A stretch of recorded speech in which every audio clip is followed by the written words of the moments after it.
Yo, what's going on, everybody? This is Triple D Podcast. Excuse me. Triple D, this your boy LJ. Jay in the building. Man, we're gonna start this off with the NBA Finals, man. As of today, June 9th, 2017, the Cleveland Cavaliers are currently down 3-0 to the Golden State Warriors. You're canceled, bro. About to be canceled. You realize that, right? Because you made a whole lot of bold-ass predictions the last two podcasts we did, and now look at you. I'm not gonna say too much. I'm gonna reserve judgment to this next game. Let me say this. Before the series started, I was 100% sure the Cavs was going to win. That can never be changed. After game one, after the Cavs lost, obviously I was still 100% sure. They always lose game one. But given the fact how last year played out, I thought the NBA would do it like this. Have Cleveland go up, or have them tied to 1-1. That didn't happen. Then I started to get a little shaky at that point. I was down to 80%. Then when they went down 3-0, I'm about 45% though. 45. So 45%. So they're gonna win 4 straight. That's under 50%. But because it's hard for me to ignore all the signs. It's hard for me to ignore all the signs that pointed to the Cavs. There were too many signs that pointed to the Cavs winning. First of all, okay, you talking about these signs. I want to talk about the games themselves because the signs that you're talking about, first of all, I didn't agree with the signs, number one. Number two, game 3, Cleveland played about as best as they possibly could. If they didn't win game 3, there's nothing that they could pull out of the hat for 4, 5, 6, and 7. What else could they... Kyrie played as brilliantly as he could play. Mm-hmm. LeBron played as great as he could play. All these guys did as much as they could possibly do. So, I don't give a damn what you do. Unless the Golden State Warriors self-destruct and they just start going 0 for 11. All 4 of them. Yeah. That's the only way they'll be able to lose. Or win 4 straight. Well, see, the thing is, this is, see, what I saw last year was so egregious to me that I don't really put much past them. I don't put it past them to have the Cavs still win this series. Now, I'm not so sure about that. What I am sure is the Cavs ain't winning tonight. I told my girlfriend I give her $20 to Cavs. If they lose tonight, I give her $20. LeBron's not getting swept. Now, about them winning the series, I'm not so sure about that, but we gonna see what happens because it's hard for me to ignore those signs. Here he goes being cocksure again, so he's just so sure that LeBron's not gonna get swept. Oh yeah, I'm sure about that. Okay, I'm not gonna say I'm reserving judgment. But if he does, this might be the last time LeBron's streak in the finals might end after this year. And that's what I was saying. Because while you were talking about seeing signs of it pointing that he's gonna win, I saw signs pointing that this might be the beginning of the end. You could look at it that way too. When Kevin Durant's mom appeared on Undisputed, and then she appeared again the other day, you know, they're interviewing just their body language. Now you're hearing rumors that LeBron James might go to the Clippers and the Lakers. Right. That's starting to circulate. Like, see, when you start hearing stuff like that, that's not usually a very good sign. Yeah, I agree with you, and I don't know. Maybe I put too much stock in how the NBA felt about LeBron. If I'm wrong, now I don't know. I'm still not sure, but maybe that's one possibility. Maybe they don't back him as much as I thought they did. Now, it just doesn't make sense to me because all prior, and I guess if the Cavs do lose, you were right about what you were saying that LeBron doesn't necessarily have to be over 500 in the finals. Nope. Jerry West, he lost a shit ton of finals. And got the logo. Yeah. Amen. So, I could end up being wrong about that. And it looks that way. But if you think I'm 100% sure the Cavs gonna lose this series, not even close.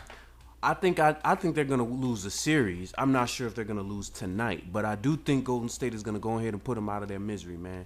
LeBron gonna mess around and get swept out of the finals, and for all you LeBron James dick riders out there, your whole situation about Michael Jordan being better, not LeBron being better than Michael, y'all can put that to rest. That's a wrap. You can't be no 3-5 in the finals talking about you better than Mike. I don't give a damn how many stats you put up there. Right. You guys put too much emphasis on stats anyway. You niggas need to watch the game. Yeah, that's true. I don't think he'd be better anyway. So definitely, you can put a knife in that notion that that Jordan is inferior to LeBron.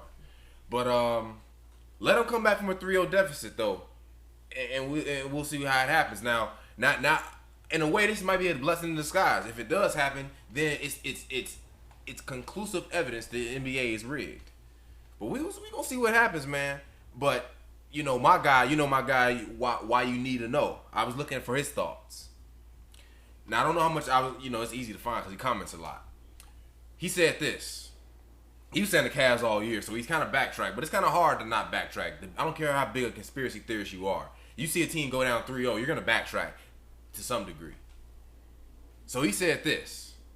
Now, tell me what your thoughts. He said the Warriors can either go 16-0, which means they win tonight, or the Cavs are going to win the series. He said whoever wins tonight wins the series. Oh, really? This is what he said. Well, that's a hell of a prediction. Wow. So whoever wins tonight is going to win the series. Okay. I think that's a big for the Cavs thing. That's big. Yeah. For the Cavs, that's big. Not for Golden State. That's obvious. Well, come on. That's kind of obvious. Okay, let's just rephrase. All he's saying is the Cavs don't lose. If the Cavs don't get swept, they're not losing the series. That's a big thing to say. But he's been saying big things all year. Yeah. Did he predict that they were going to go down 3-0?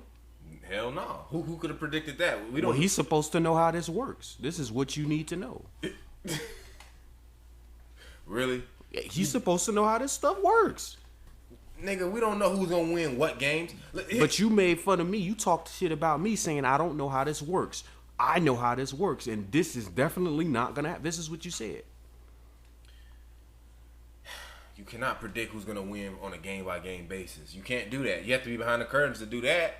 But you can predict who's going to win. The Cavs still might win. You need to stop. The Cavs still might win. Let me tell you something. If he comes back and wins from a 0-3 deficit, I'm never watching basketball again. My basketball days are over. Right. Yeah, I agree, man. Because that's just egregious.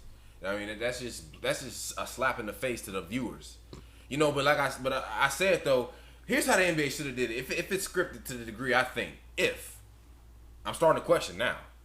After this, I will if the Warriors win, I will willingly stop talking because we have a bet. If the Warriors win this series, I have to stop talking this corruption shit when we talk basketball. I have to omit it from my dialogue when we talk about basketball. I will willingly do it because it didn't make sense for the Warriors to win this year. I keep looking at these comments and people keep saying this is one of the worst seasons they ever witnessed. Some have said the worst, because it's been predictable and boring. And I agree. I haven't enjoyed watching this basketball this season. A lot of it has to do with my Hawks team being dismantled, but just I haven't really enjoyed watching basketball this year, and a lot of it has to do with the predictability and the lack of parity. It didn't make sense for the Warriors to win this year. If the Warriors can lose, then you can dismantle that core that the Warriors have, and then we can. I mean, the NBA has always lacked parity, and when you compare it to the MLB and the NFL, but we can get it back to a level where it's respectable. If we can dismantle that Warriors team, for the Warriors to win again, then we have to go through the same shit next year if they keep their core together. Now maybe they can win and then break it up. Well, here's the thing. It's always been like this. I don't understand why everybody's making it seem like this is different. Throughout basketball history, it's always been one team that's been dominating for the majority of the year. You know what I'm saying? When you look at the Lakers, the Celtics, especially the Celtics, and then you look at the Michael Jordan's Bulls, it's always been one team that's pretty much just been going to the finals and winning them. You know what I'm saying? Look at the Spurs. Albeit not back to back, but still, these cats, they're getting there constantly. It's always been the same teams. I don't understand the difference this time. The difference is, I would say, if you compare it to the Celtics, there's no difference. That's bad. That's that. But see, at least see, there's a lot of components. It's the way they came together. That's clouding our perception. You know, if they had drafted that team like the way it was before Kevin Durant got there, that was a natural, organic team. You know, they drafted Clay, they drafted Steph, they drafted Draymond. You know what I'm saying? They drafted their core. You can respect that. So if they had happened to draft Durant, you could look at it a little better. It's the fact that Kevin Durant made his name on Oklahoma City, heavily regarded as the second best player in the league. You join a 73, so when you see that and then you see them dominating, yes, that's gonna leave a sour taste in everyone's mouth. It might be the same compared to like the Celtics, the Spurs. Again, that they're pretty organic as well, and like you said, they don't constantly go every single year. That's the same with LeBron. I'm tired of seeing his ass in the finals. So if the Warriors win this year, it's just I don't like. At least if the Cavs win, we're just looking at another dynasty. If the Warriors, we're looking at the Bulls all over again. See, but with the Bulls, again, you have another situation. Now they got 3 years in a row, twice back to back. Yeah, but you didn't have Patrick Ewing come on the team and become the starting center. That would have been awesome to see. Patrick Ewing join Michael Jordan. That would have been awesome to see. I know Patrick probably would have got a lot of backlash for that. Absolutely. But that would have been awesome to see. It would have been awesome to see that team, but it wouldn't have been awesome to see. It wouldn't have been awesome to see how they dominate the league. Nobody wants to see that shit. They dominated the league with 72 and 10 in 95, 96 season. Okay, but we don't want to see that domination really. The thing is, I wasn't watching basketball in the 90s. I was 4 years old when Jordan won his last championship. So I'm too young to speak on the 90s era Bulls and obviously the Celtics, you know. All I can speak on, because I'm quite sure that I would have got sick of that too. The way I think, I think I'd have been tired of that too. So it's not like I'm being inconsistent here. But I'm just speaking on what I have been able to see. Tired of seeing Jordan? I don't know. That sounds, well, you know. I don't know what it hindsight is, you know. It's not really based on much. Matter of fact, being a Chicagoan, no, I don't know about that. Maybe I would have liked it because I'm a Chicagoan. But you know, if I'm a fan of the Utah Jazz, you ain't gonna want to see your team get beat twice like that. Although, how you could possibly be a Utah Jazz fan over Michael Jordan? If you want me from Salt Lake City, man, this cat's from Salt Lake City. That don't. But anyway, you know, you go to an Indiana Pacers game, you see about as many basketball Bulls fans as you do Pacers fans. If they're playing each other, half the gym will be Pacers, half the gym will be Bulls. You know what I'm saying? But yeah, man. Look, all I can say, man, is LeBron's time might be over, man. It might be over. It might be over, and he had a hell of a run. Yeah. But it's time for somebody else to ascend to that throne, man. And it looks like KD's making his case to do that. They're already asking, is Kevin Durant better than LeBron? Yeah. The media kills me, man. Mm-hmm. It was just, is LeBron better than Michael? Yes, literally, yes, like a couple weeks ago. Right. Now is KD better than LeBron? Motherfuckers need to stop, man. Well, in their defense, I will say that they're not talking about all time. They're not saying all time. They're just talking about right now. Not even now he's not better than LeBron. Are you seeing what LeBron's numbers are? What he's posting? He's going to be the only player in basketball history to average a triple-double in the playoffs. Oh, I didn't know that. Well, that's fair. But, you know, part of the reason why people were saying that Steph Curry was the best player in the league last year in the regular season is because of how good his team was. And if Kevin Durant's team sweeps LeBron's team, you have a good solid foundation to say that Kevin Durant's better just based off that. The fact that's how people, cause, you know, that's how people look at it sometimes, you know. And like what Kevin Durant's doing is amazing. Like he's averaging almost a triple double. You know, he's about 3 assists shy. Well, I don't know about the whole playoffs, but in the finals, like he 38. I think he's averaging something like that, something crazy. Mid to high 30s. He's really playing well, man. You know, as much as I don't respect the move, you know, I always respected the skill, and he always had a reputation for not being clutch. That shot he made in front of, and that was on the king. He made that on. Yes. That's what made it all the worse. Well, all the better, however you want to look at it. I was looking at that and thinking that the Cavs were going to win, like, beyond a shadow of a doubt. Man, I thought that game was the Cavs. I ain't going to lie to you. And then I'm like. As soon as he did it, I jumped up. I was like, because I'm a LeBron fan, but I want to see KD get his ring. I don't have a problem with him going to Golden State. That doesn't bother me. Anymore. Because honestly, what other team was he going to go to where he's seriously going to have a shot? There was no other team to go to. We discussed this on the last episode. Man, I'm just saying, there was no other team. He could have stayed where he was. Man, not with Russell Westbrook, boneheaded ass. No, his low IQ having ass. No, they were not winning a championship with him. He's not smart enough for it. He's probably the greatest athlete, but he's not okay. Like, he's the greatest athlete to play ball. So in other words, he's such a great athlete. He just chose ball as a profession. Yeah. But he's not a good basketball player. It's just two different things. Wow. Extremely athletic, but his decision making is terrible.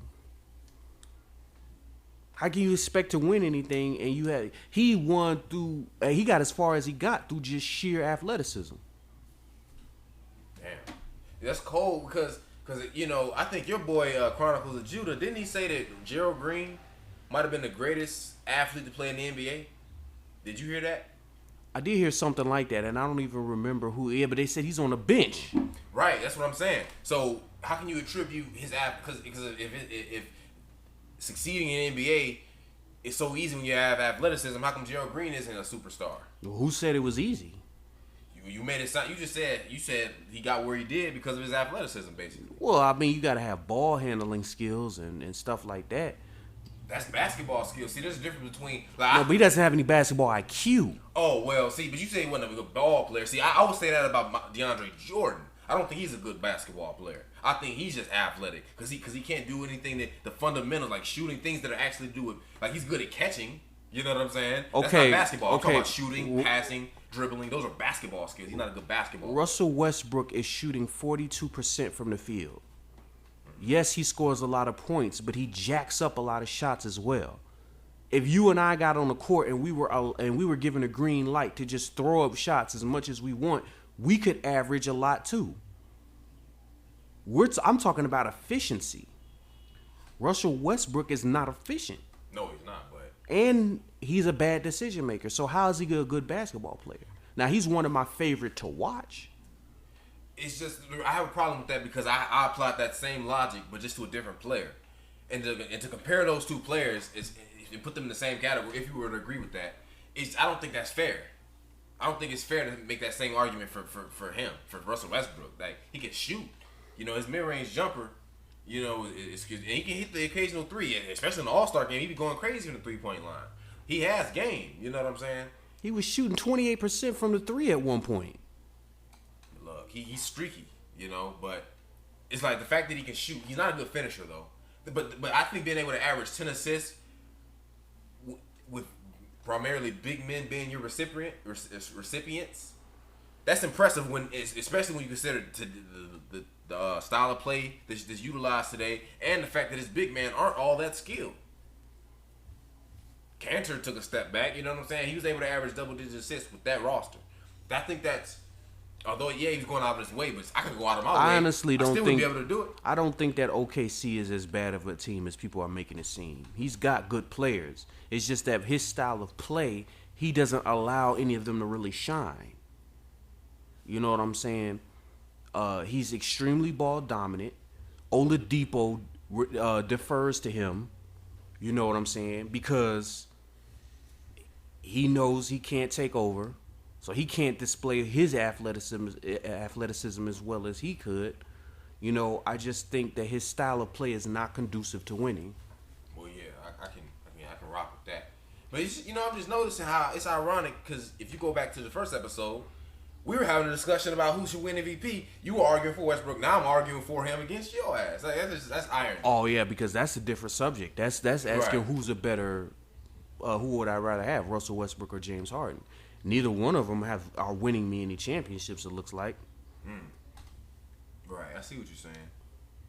Well, I don't know. And James Harden's a chucker, too. He'll get in one of those modes where he just want to throw up shots and miss and all that stuff too. He's not, his IQ ain't all. His IQ is good when it comes to drawing fouls. Oh, absolutely. You know what I'm saying?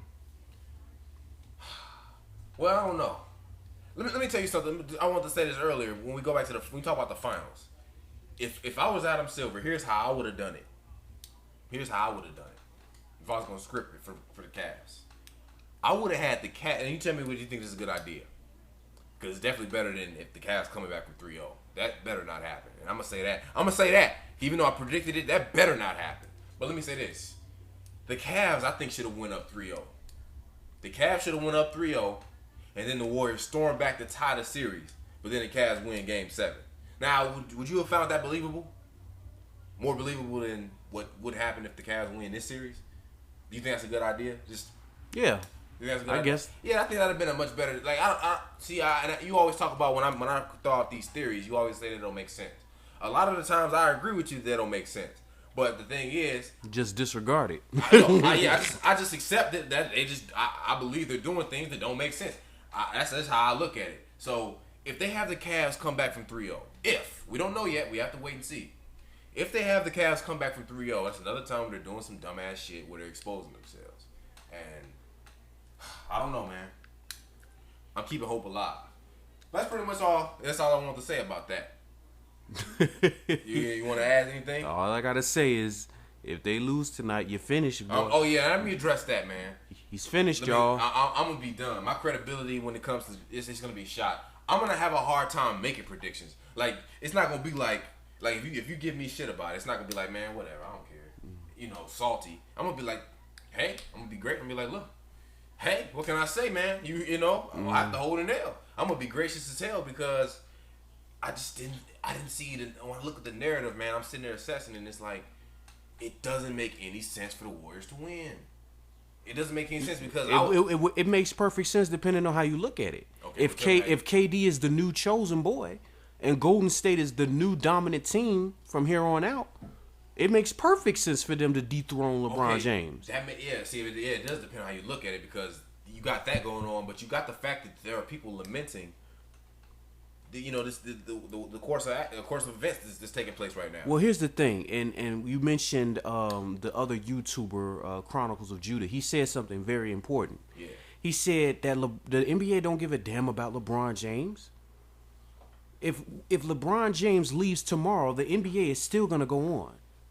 They can find another black athlete, another black player to make a star out of and make money off of. When Michael Jordan left, the NBA kept going. And Michael was probably the most awe-inspiring person we've seen on a court. So they don't need LeBron. They do not need him. He's disposable just like any other player. So if they decide, you know what, this is the end of his run, it's time for him to go, we got somebody else we're going to market, he's done. True. But it's interesting hearing those words coming from a guy who said that if LeBron's not in the if he's not in the finals representing the Eastern Conference, you don't want to watch it. So how do you address that? How do you put those things? Because now we got something that's equally interesting. Now we got a guy in Kevin Durant who has all the skills and gifts that LeBron has, and on a much better and much more awe-inspiring team. So now we're just gonna shift our focus from LeBron to Kevin Durant. But what about the Eastern Conference? The Eastern Conference is going to have to find somebody else to step in them shoes. And LeBron could probably still terrorize the East. I don't know about him just going back to the finals and keep losing. No, but see, he's not going to go to the finals and keep losing. Oh, you think he's going to build something else around him that he feels is more conducive to winning, or he's going to leave. He's not going to stay in Cleveland if he feels he's just going to keep going to finals and losing. So you think LeBron could assemble? Well, I mean, yeah, it can, but do you think it's feasible for him to assemble a team that can knock off the Golden State Warriors? They're talking about the Cavs getting Paul George. That would be interesting. Jesus Christ. You put Paul George on the Cavs. Well, of course, they have to get rid of Kevin Love. Oh. They're talking about getting rid of Kevin Love. Oh, then okay. Now, you put Paul George on that team, interesting. Now we got a ball game. And people are gonna want to see that. You ain't gonna want to see that if Paul George gets on that team? Yeah, I mean, it's just like, no, my head was somewhere else though. That just reminds me. I've seen someone talk about it. Why is it that LeBron he doesn't have a single championship without a super team? Maybe that's another reason you could say because he's not as good as Mike. Steve Kerr made a tweet which was very interesting. He said, LeBron James does not have a great post game, and he does not have a great mid-range jumper. He says, so when it comes down at the end for him to really make plays, he has a harder time doing so because he doesn't have a go-to move that he can just go to. You see, if you think about all the great players, they always had something that they could just go to rely on. Larry Bird had that, that little jumper of his. Michael Jordan had the fadeaway jumper. Kareem Abdul-Jabbar had the sky hook. Hakeem had the dream shake. There was just that little move that Karl Malone had the 10-foot turnaround jumper. Always something that they could go to that when it was money time. LeBron doesn't have that. He either barrels to the damn rim, or he'll take a 3-pointer that may or may not go in. He doesn't really like going to the rim in clutch times because his free throw shooting isn't great. So he shies away from that. So he constantly defers. He kicks the ball out to somebody else, and they may or may not win the shot, make the shot. You know what I'm saying? When I saw Kyrie Irving's performance in Game 3, that right there, once and for all, nailed the coffin shut that he will never be better than Michael Jordan. What player did Jordan have on his team that could score like Kyrie? Right. Not only that, but Jordan was the only individual, because back then, and I lived through this, people were saying that nobody could go to multiple championships leading the NBA in scoring. That was unheard of. Yeah. Michael proved them wrong on constant basis. Right. Only person that would, so there's a lot of things Michael has on LeBron. He needs a specific team to really, really do what he has to do. Fair enough. Let me ask you this. Let's not compare him to Jordan for a second. How high should we rank LeBron given the fact that he has never won a championship without a super team? I've heard some interesting theories on that. I've heard people say that he's barely cracking the top 10. I've heard people say that he's barely cracking the top 10. They're saying that he's a better person to compare to Larry Bird than a Michael Jordan. Right. Well, then what's your opinion? Do you think he should still be top 10 easy, or? It depends on if he's doing PEDs. If he's doing performance enhancing drugs like I've been hearing he's doing, he may not even make the top 10 for me. If that's not the case, if he isn't doing PEDs, because I really think he is, but if he's not, I will put him on Mount Rushmore. Oh, okay. Wow. You know what, man? It really sounds like you're starting to lose your LeBron fandom. It's starting to diminish. Not at all. It's just I'm trying to be as objective as I can, But no, there's a lot of things. Like you're talking about, you rooting for Kevin Durant this year. You think? I am rooting for Kevin because I want to see him get his championship. I'm sick of all these Jordan comparisons. Right.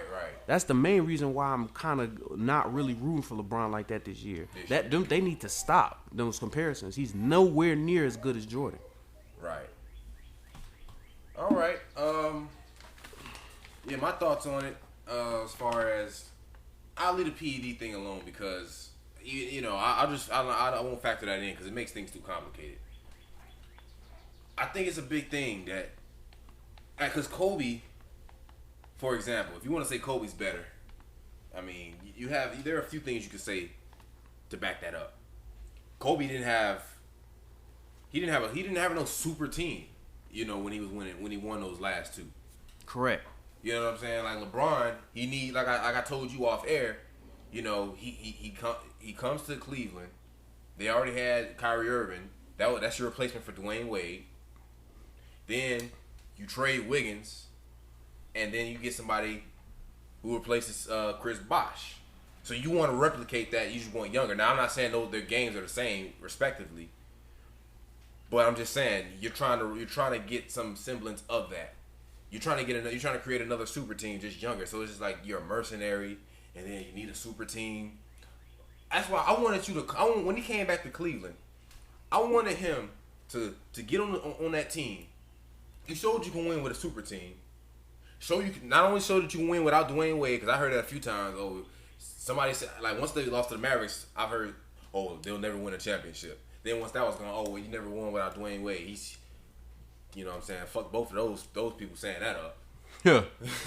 But show that you can win with it. Now let's see if you can win without a super team. I would say that's the next step. He can't. He's too far along in his career. He's too old for that. He's 32 now. Right. I don't think that he can win without. No, he's gonna always try to piece players around him in order to do it. I'm telling you, they're talking about he's gonna go to the Clippers or the Lakers. I thought that was crazy when I heard that. Man, we never talked about whether LeBron's able to leave on there, did we? No, we never discussed that. See, it's already crazy. I think LeBron is bound in Cleveland for a couple of reasons. Yeah, he doesn't agree with me. Adamantly disagrees. And he'll get you his case, but I don't think he can go because number one, we've never seen except for Shaq. And he's different because he was getting traded a lot of those times. So he can't control that. But Shaq's the only thing you could even point to that's even close. We've never seen a player, a great player, just flip-flop teams like that. Like, I don't like Dwayne Wade. Damn, he should have stayed in Miami. But Dwayne Wade was on the Heat for the longest time. Got 3 titles out of it. I respect that. He was able to win 3 titles with the team he was drafted. Kobe never left. Dirk never left. Tim Duncan never left. Magic Johnson, excuse me, and Larry Bird never left. You know what I'm saying? Michael Jordan. Now he did, he only could, that was a little different. With LeBron, he left right before his prime, the first time. Then he leaves towards the middle end of his prime again. Like, we've never seen nothing like that. And both times he left for a super team. So I think that's a little bit of a stain. It's minor, but I think that's a little bit of a stain on his legacy because he couldn't do it the way the great champions and before him have done it. Well, what I will say to that is that this is a different time. This is a different era. He's never going to be Michael Jordan.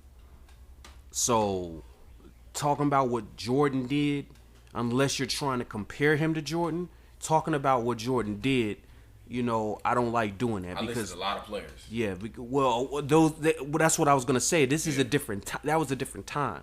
Right. Cats didn't do that, and cats couldn't do that a lot of times. They didn't have the type of power back then. Well, I listed a guy who's still playing, and Dirk Nowitzki, who stayed with one team.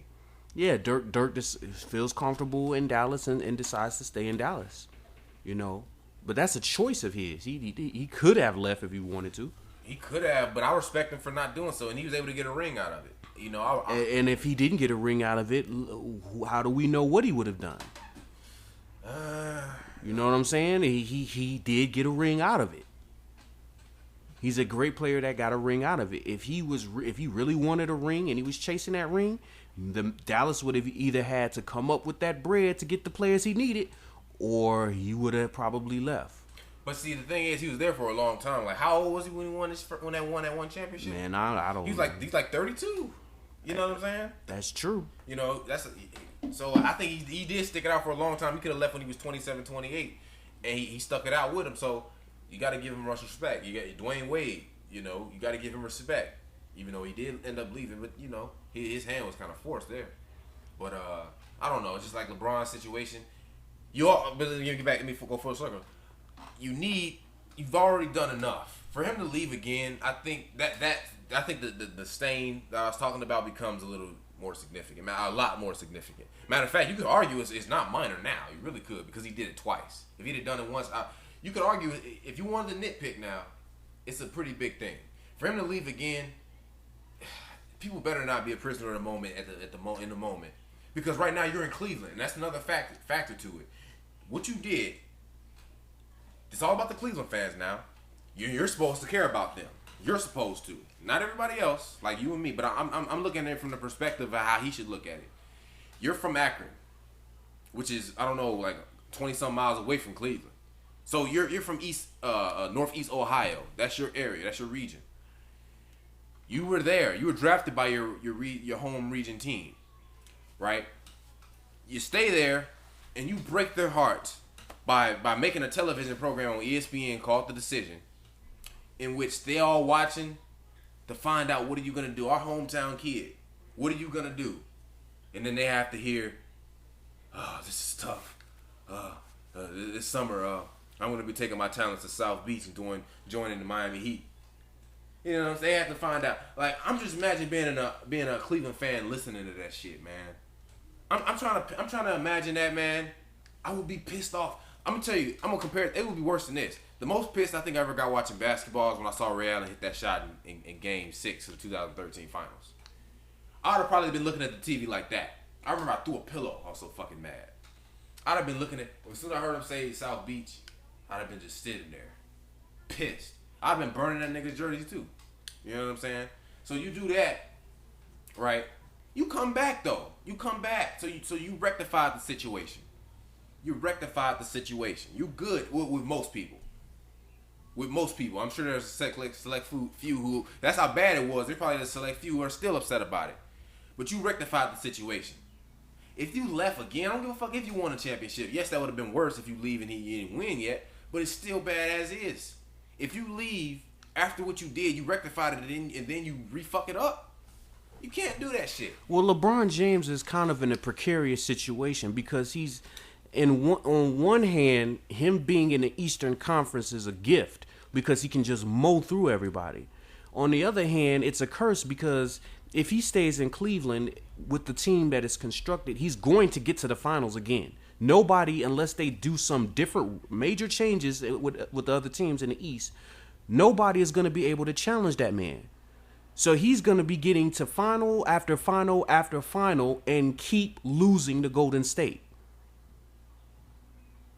And possibly any other team that comes out of the West. Because any team that's beating Golden State is probably beating the Cavs too. Right.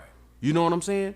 So how many finals do you expect for him to lose? How many marks on his legacy do you think he's going to take?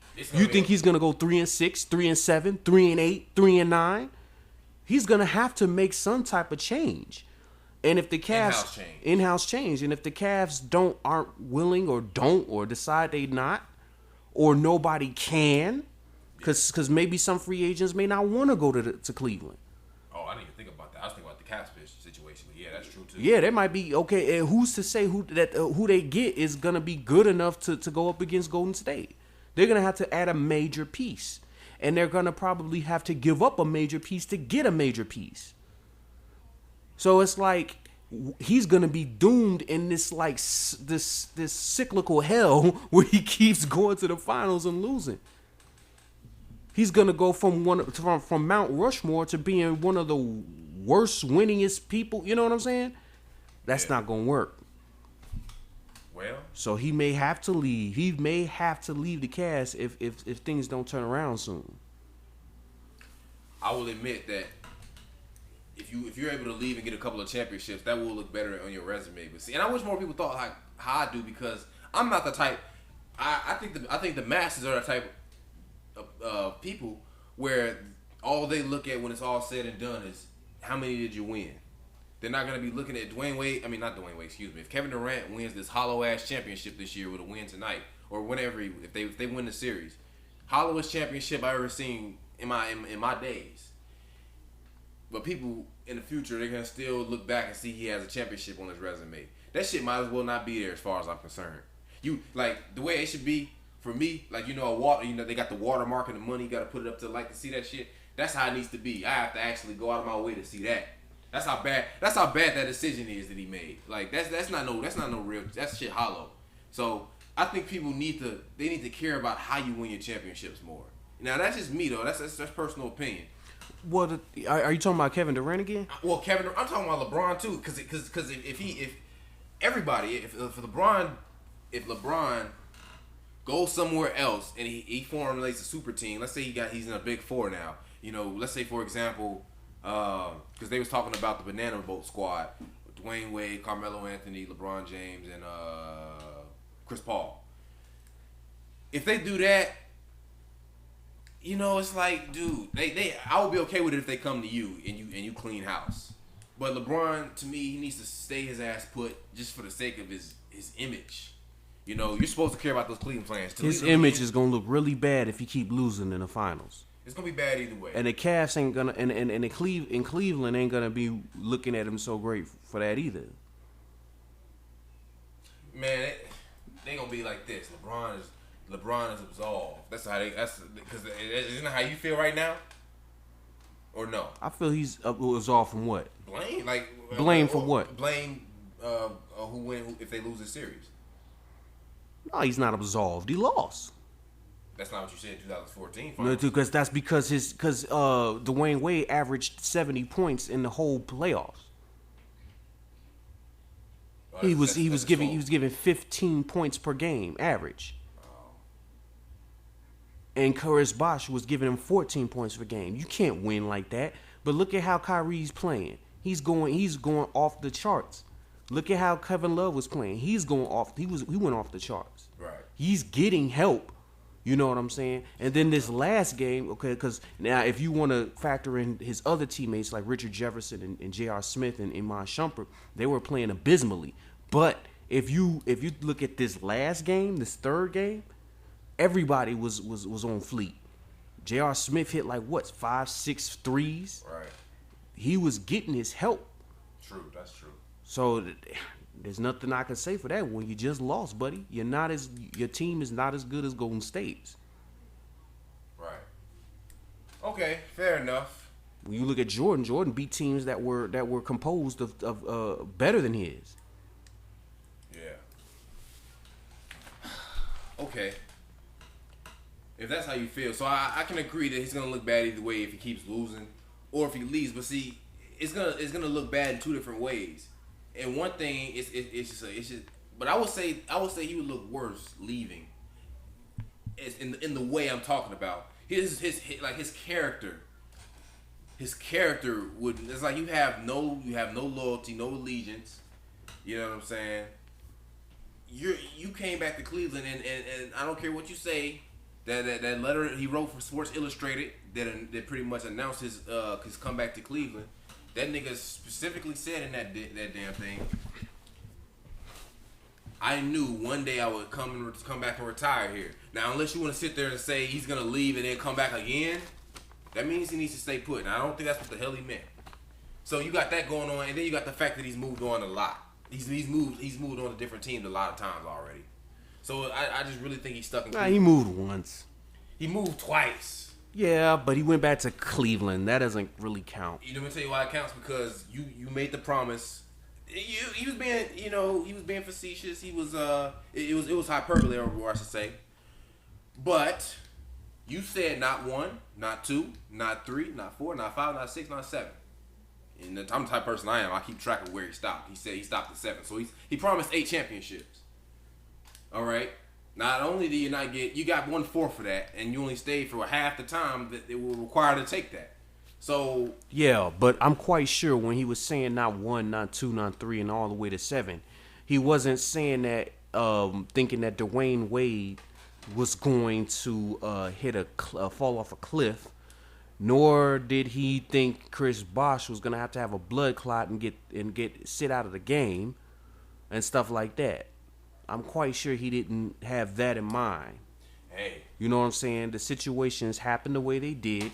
Things change, and you can't. I don't think it's fair to try to hold him to what he said once those situations happen. Hey, you know what? That's a fair point.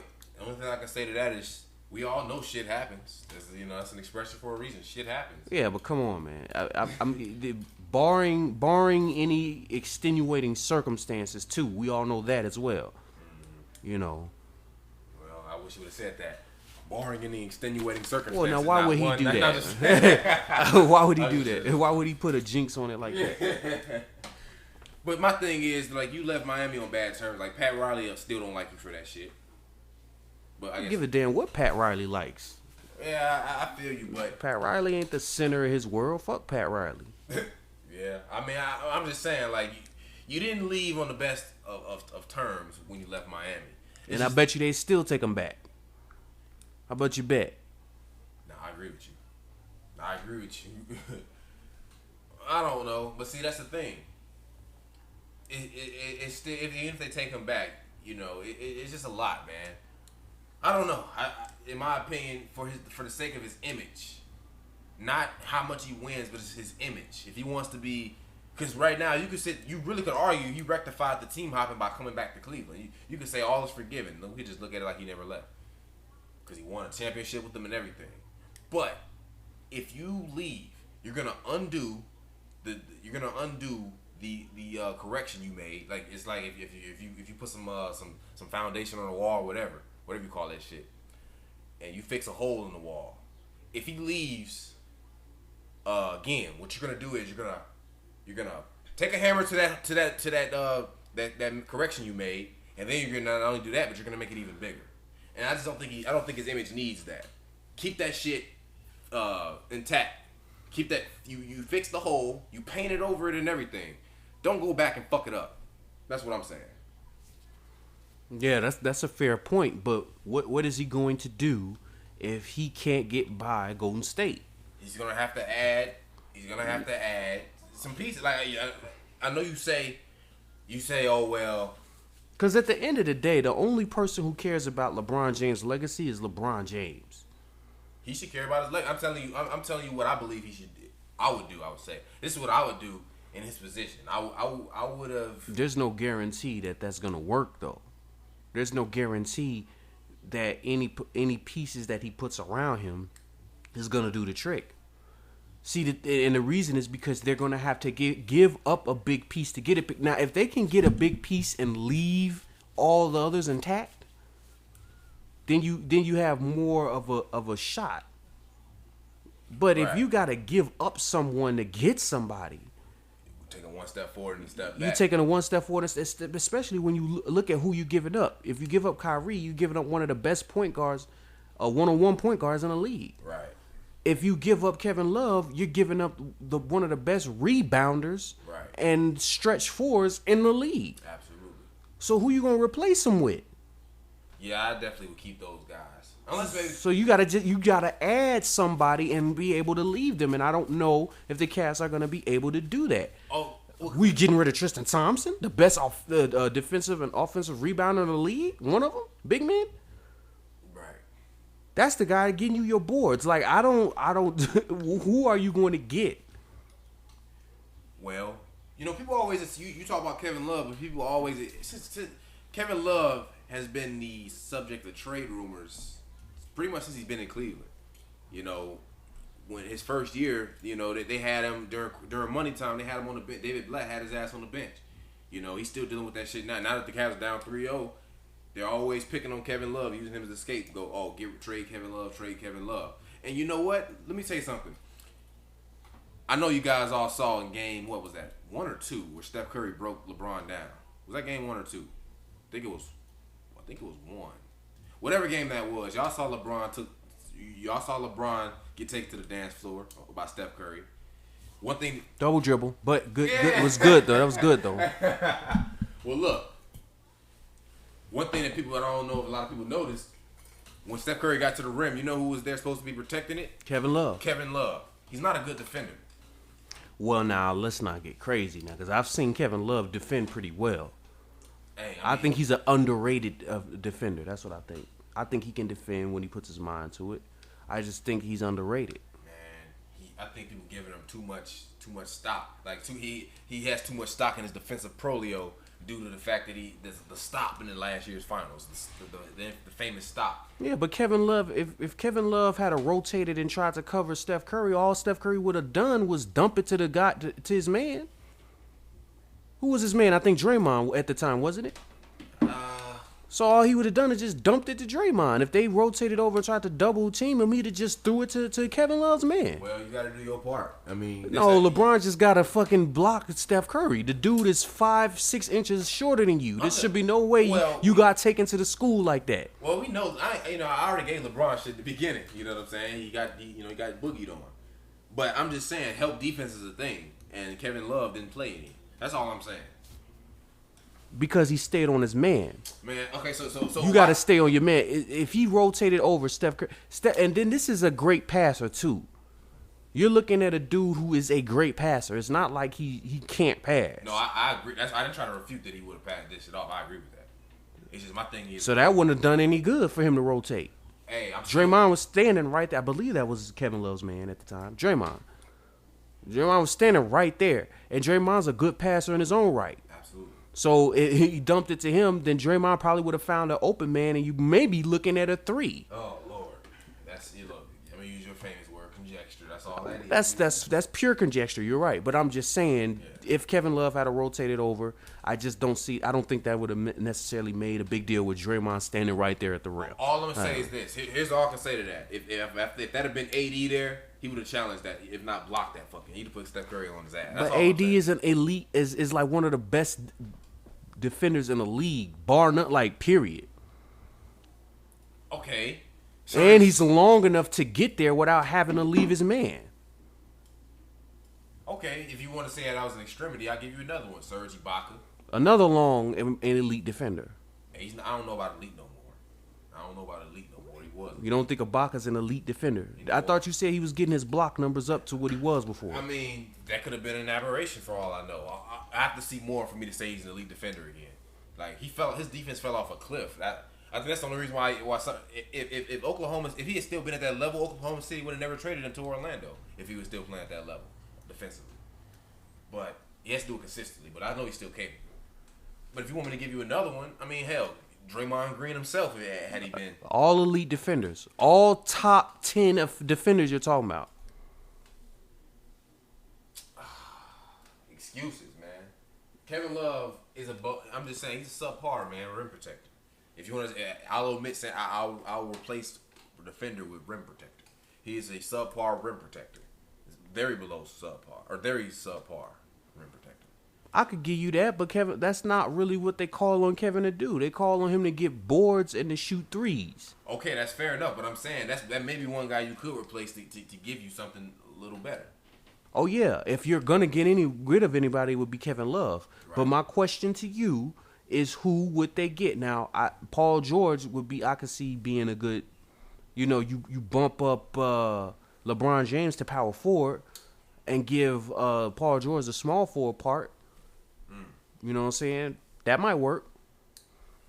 But what other power forward or what other player are you going to get that's going to really just push you over the top if you got to get rid of Kevin Love? Besides Anthony Davis. That ain't happening. Fuck no. Something that's actually plausible. Blake Griffin? No. Well, I don't think it deserves to be dismissed that. I don't like Blake Griffin. And I know the audience might think I'm crazy, but the dude cannot stay healthy. He is much too much accident injury prone. I would not trust him. And then his J. That dumbass jump shot he keeps shooting. Right. Yeah, his J is like he don't shoot a lot of threes. His mid range shot isn't consistent. Now I'll give you this: if he could stay healthy, that would be. You would still take him over Kevin Love? Healthy. Yeah, I'll take him over Kevin Love. Well, how's Blake Griffin superior? We know he's not a superior rebounder or shooter. So what is Blake Griffin? More athletic. I think he's more imposing in the paint. Way more imposing in the paint. Yeah. Oh yeah, he's good in the hole. Like yeah. Post game. He can also pass. He's a good passer. Good passer. Yeah, I forgot about that. The ball handle, I didn't think about that. Mm-hmm. His handle is nasty actually, and he doesn't really showcase it that much. Just like he don't showcase the fact that he can poster your ass. Mm-hmm. He don't really do that shit no more. He's not as entertaining as he used to be. But right. But he's still very good. Well, there was one, but I don't know. My thing is to go full circle. Blake Griffin's actually a good one too because they're talking about him leaving, so that would be interesting to acquire him. Yeah, man. For y'all Clippers fans, I don't know. I mean, I don't know how big their fan base is, but that might be it for their core. You know, they talking about CP3 to the Spurs, and both CP3 and Blake Griffin, they have player options, and they're gonna opt out because there's a lot of money being thrown around. They're gonna be making like $22 million a piece, something like that. They gonna fuck around and get $32 million on their first year of their contract next year, so they gonna be opting out. So if CP3 goes to Spurs, which I think there's a good chance, because they were talking about it on this article on Bleacher Report. They were talking about things that can prevent Cavs Warriors 4, and I think that article is a microcosm of what the masses feel. I'm definitely in that. You know, they were talking about Warriors, dear Warriors and Cavs. You know, please. I'm gonna paraphrase. Because I don't have it in front of me. But they were saying like one of you, both of you, either of you, don't matter. We don't please don't make us see another Cavs Warriors 4. Third time's the charm. This is what they said. And I wouldn't agree with that either if it wasn't for Kevin Durant. But he said third time's the charm, fourth time's overkill. Do you agree with that? Absolutely. So that's part of why I think, you know, and I was still, because the Warriors haven't lost or haven't won yet, I still can talk about this. But I still think that we're not gonna see Cavs Warriors 4. That's too much. Yeah, they're preparing LeBron for his exit. Yeah, so we might fuck around and we might still see the Warriors though. That's the thing. If the Warriors win, I don't mind seeing the Warriors again. Okay. I just don't want to see Warriors and Cavs. I don't mind seeing the Cavs again. I don't want them going against the Warriors. Yeah, you don't care which falls out. Yeah, one of them too. But LeBron James might not even make the finals next year. Yeah, that's that. I've seen that. It's a possibility, but next year's gonna be interesting to see. It's gonna be interesting next year, man. It's gonna be really interesting to see where the cards fall. You Absolutely. know, if CP3 goes to the Spurs might end up coming out the. They really might. They might end up doing something. They might have to get rid of Pau Gasol. I think that's what someone was saying. Do you think that's a big deal? They got the Dwayne Dedman guy. I like Pau Gasol on the Spurs. I think he gives them a good dimension. Yeah. I don't know if I would want to do that. See, that's the thing, though. The Spurs don't have cap space. You know. They use it on LaMarcus Aldridge. Yeah, so yeah, they should get rid of LaMarcus's ass. That's what they should get rid of. But I'm trying to think of. He would fuck around and start killing on another team. I think they need to start. I'm thinking about the Cavs though. Right. I'm thinking about what they would have to do. Because as constructed, I don't know if the Cavs has what it takes. And then you add CP3 on the Spurs. I want to know what's going to go on with the East. Yeah. What other teams going to do in the East? Is Jimmy Butler going to go to Boston Celtics? Is Paul George going to go to the Boston Celtics? I've seen that was one of the things that article was saying that can derail the Cavs from getting to the finals. Yes, that could derail them, especially if you put them both on them. Yeah, yeah, man. I would love to see that. And if I see that lets me know the NBA got something up their sleeves. Mm-hmm. If that happens, but we're going to have to see a lot of the attention on this game. Well, not just this game, because if the Cavs win, that don't mean they're home scot free. You know, we got to see if they win this series, which is unlikely. I'll admit. We're going to have to see what happens. If the Cavs win this year, I don't know. I think that has something to do with it. It's just, I don't know. I really don't know, but all I know is I'm ready to see what happens next year. If Jimmy Butler and Paul George get on the Celtics, man, I think that might be it for LeBron. And then they got the number 1 draft pick. Now they probably have to trade that to get one of them, because Paul George is going to be a free agent. But then Jimmy Butler, he'd have to trade. Yeah, I'm looking at these Lakers, boy. Man, you know what I'm saying? Lonzo go to the Lakers. I ain't looking at the Lakers. Man, Lonzo Ball go to the Lakers, boy. Man, he's gonna be box office. That's about it. They ain't gonna talk. I don't know, man. Cause he's got the kind of game that makes other people better. His game isn't all about him.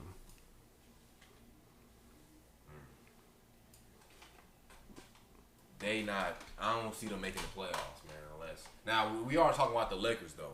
I remember. I don't know if you guys remember this. You need to look at it. Type in Lakers 2013 conspiracy. Type that shit in and see what. I can't wait till I hope they lose tonight. We'll never have to hear this again, folks. No, but this conspiracy shit is gonna be done. I didn't make that video. I just don't want to hear it though. I don't want to talk about it because this shit is irritating. I'm talking about what Lonzo's gonna do for the Lakers, and you talking about conspiracies and shit. I mean, it's not irrelevant. I'm gonna tell you why I'm bringing it up. Because that year the Lakers had the big four: Dwight Howard, Pau Gasol, Steve Nash, and Kobe Bryant. Antoine Jameson too. People forget who was still playing well at that time. You know what I'm saying? They had a squad, and they didn't mesh. Steve Nash got hurt. Man, they still would have not made the playoffs if it was clean. Steve Nash got hurt and missed a bunch of games. Who else did you mention? Dwight Howard and Kobe wasn't getting along. Regardless of the reason, I'm just saying that team didn't mesh. They probably had some of the worst chemistry ever. Yeah, Dwight Howard was playing like trash, I think. Wasn't he? He was an all-star that year. Was he? Yeah, he averaged like 18 and 12 that year. Now, that's just numbers. I don't know. You know, I know Pau Gasol, he was coming off the bench sometimes, because Mike D'Antoni was trying to make it work. They should have hired fucking Phil Jackson. And while we're on the subject, yeah, I remember that watching. Yeah, there was a whole bunch of things that messed Kobe's whole legacy up with that, man. That was one of the worst. Yeah, man. That was a bungle. They botched that badly. Big time. You know. So, but the point is, they were so bad that I don't know what their record was after a certain amount of games, but it got to a point where it's like, yo, we got to do something. This team has so much hype. This is the most popular team in the league. Well, either them or Miami at the time.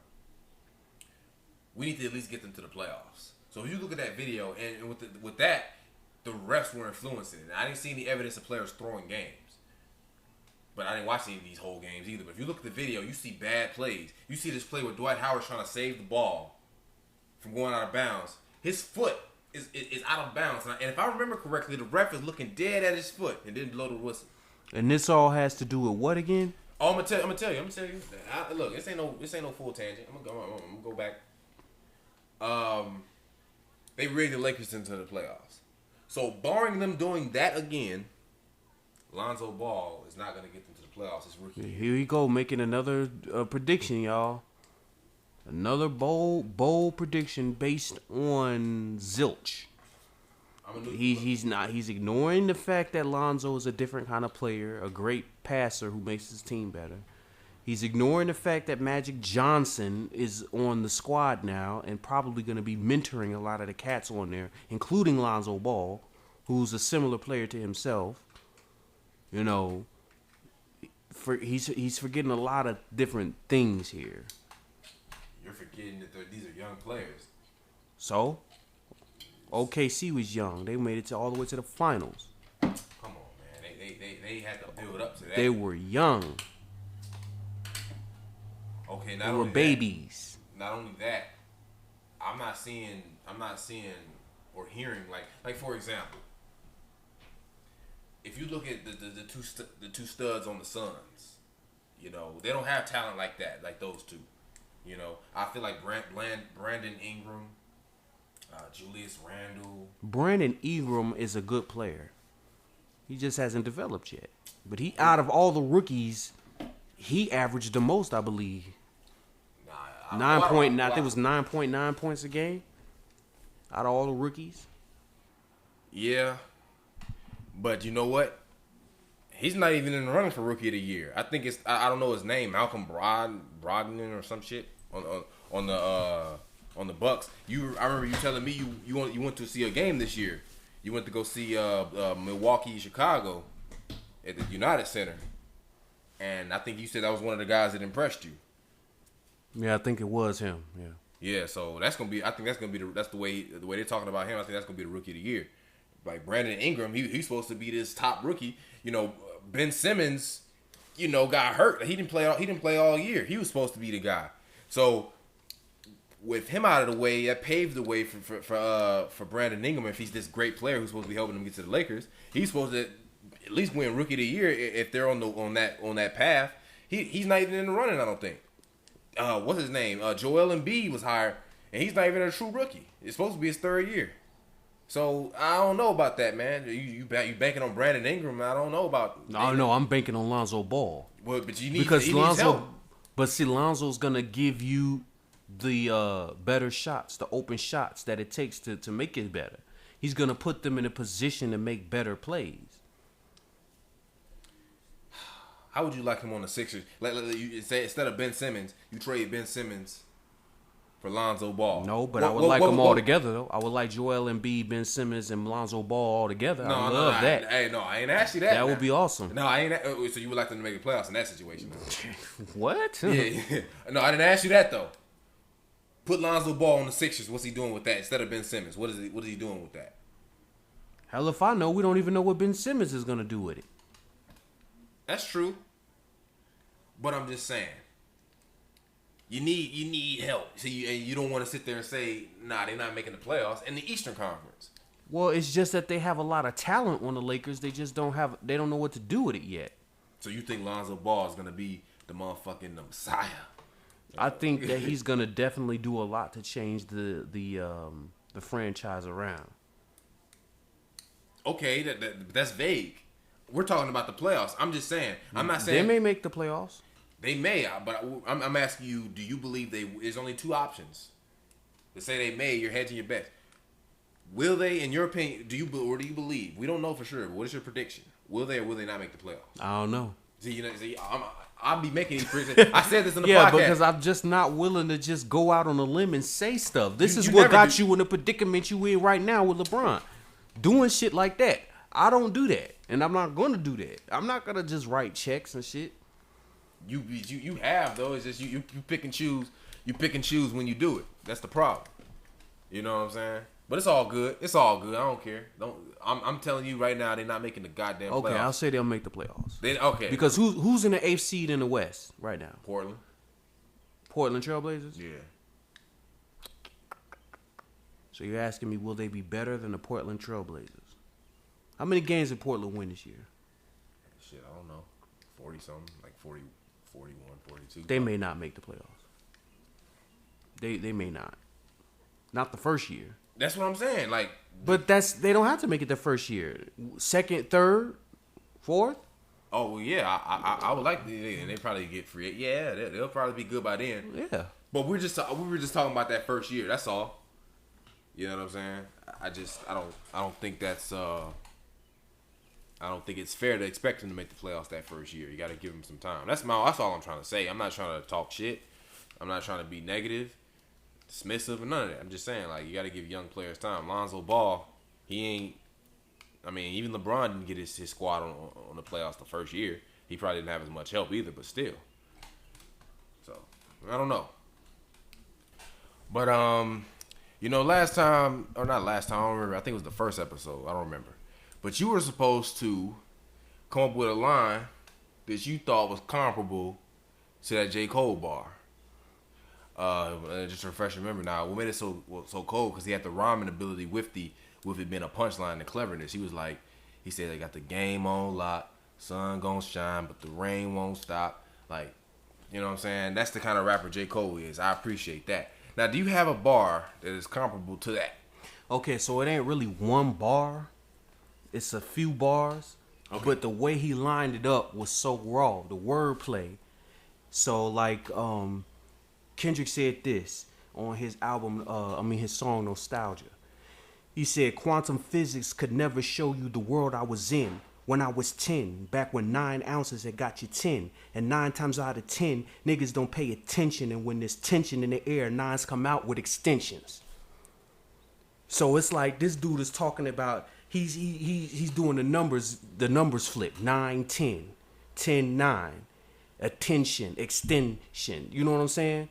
That's wordplay on the highest level, but still making it coherent, bar for bar. The dude is raw. I'm going to say it again for those who might not have caught it. He said, quantum physics can never show you the world I was in when I was 10, Back when 9 ounces had got you 10, and 9 times out of 10, niggas don't pay attention, and when there's tension in the air, 9s come out with extensions. That's raw. Shit is raw. Niggas ain't fucking with Kendrick, man. It was good. Yeah, it was good. I can't say anything. You know, it wasn't the same style, but you know, it was still good nonetheless. So, hey, J. Cole to me, he does that kind of stuff on a more consistent basis still. Boy, you know, J. Cole. Stop. Hey, well, we're not gonna revisit that because we already talked about it. Yeah. But whatever.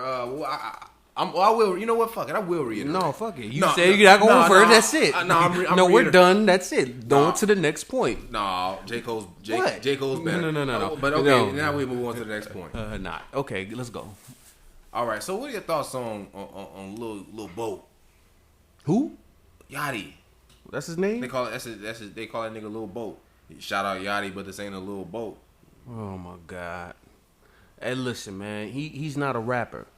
Okay. He's an entertainer. So as an entertainer, as an artist, you know what I'm saying? He's doing his thing. And if you're going to try to put him in the same sentences like a Cassidy or, you know what I'm saying, a Eminem or a Nas or something like that, or even a T.I., real rapper, you know, yeah. I can't go, man. What he does is something totally different. How much do you appreciate what he does? I mean, he makes some good club bangers, man. Yo, that Peekaboo, that shit is hitting. Especially in the club, boy, that shit is hitting. Yeah, I fuck what he doing. He's a club artist. You see my problem with that? He's in the same category like mumble rappers. You know, they say if you want to consider him a mumble rapper, whatever you want to call that shit, he's in that. You know, and I like Young Thug way more than I like Lil Yachty. Then they're same category. So it's not just about the fact that he's not a real rapper. Like Young Thug isn't like those guys you mentioned either. But I like him way more. Yeah, I like Young Thug can actually rhyme. If you can get through what he's saying and actually listen to it, he be saying some shit though. You said Yachty was verse lyrically was pretty good in that Peekaboo. So yeah, I mean it wasn't bad. It wasn't terrible. It definitely wasn't the worst I've heard. So that's what I'm saying. I'm not talking about the bars aspect because neither one of them. Like, if you want to say one's better than the other, you're just picking the lesser of two evils, in my opinion. So I don't think it's evils. Neither one of them are the kind of lyricists I look for. So I'm just saying, I don't care who's better than who. Neither one of them are that great. So whatever. I'm just saying, just looking at the melodic aspect of it, of what they do, the harmonizing. Young Thug sonically is better than Lil Yachty. Lil Yachty sounds awkward on the track. He acts awkward, in his interviews, but that's another subject. It's just he doesn't sound good to me. It's like he sounds like an amateur to me. Like he really does. He sounds like an amateur artist. And then the way he sounded in that Broccoli song, sound like a fucking robot. Hey, little mama, would you like to be my sunshine? Nigga, touch my gang. We gonna turn this shit to Columbine. Like, why would you even make that reference anyway? Because he's a provocateur. That's what artists do. I guess. Think about it. You say controversial stuff in order for you to get publicity. Yeah, but there's some things that are off. I mean, I'm not saying that is necessarily, although maybe it should be. But there's just some things there's some things even he wouldn't have the balls to say. So I don't know. To me, like if I sat there and said, "Oh, like in a diss track, nigga, that's why your mama got shot." You know what I'm saying? Like, there's some niggas that would say that in a diss track. Yeah, you better be willing to deal with the consequences of your actions. Ain't shit happening to none of these niggas, man. Ain't nothing happening. Bro, listen, these entertainers are not real, dog. These niggas is not gangsters. Every now and then you may have one that ekes by into the medium, but for the majority, these niggas is making money, man.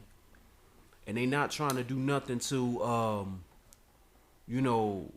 jeopardize that. Right. Well, I mean, can you think about? I mean, with the Ja Rule and 50 Cent, you know, I don't know all the details about that situation, but that shit manifested itself to the streets. It started in the streets though. Oh, so like I said, I don't know all that. Yeah, the shit started in the streets, went on wax, and then went back to the streets. Well, give us a little history lesson about that. Oh man, that was so long ago. But from what I remember, 50 Cent and Ja Rule had run-ins with each other before they got on wax. You know, I think 50 Cent had got mad at Ja Rule because he had approached Ja Rule asking to be on the track, and Ja Rule dissed him. That's how the whole thing started with them. You know what I'm saying? That reminds me of Nas and Jay-Z. Right. So then they ended up getting into like a altercation with his entourage and Ja Rule's entourage at the club and stuff. Bottles were thrown, I think, things like that. I think the second time they had an altercation was inside of a studio. The lights went out. 50 Cent ended up getting stabbed, but not by Ja Rule. He got stabbed by one of his boys. Black Child, I think it was. The lights went out. Black Child just went to stabbing. He didn't know who he was stabbing. He was probably stabbing some of his own niggas. Right.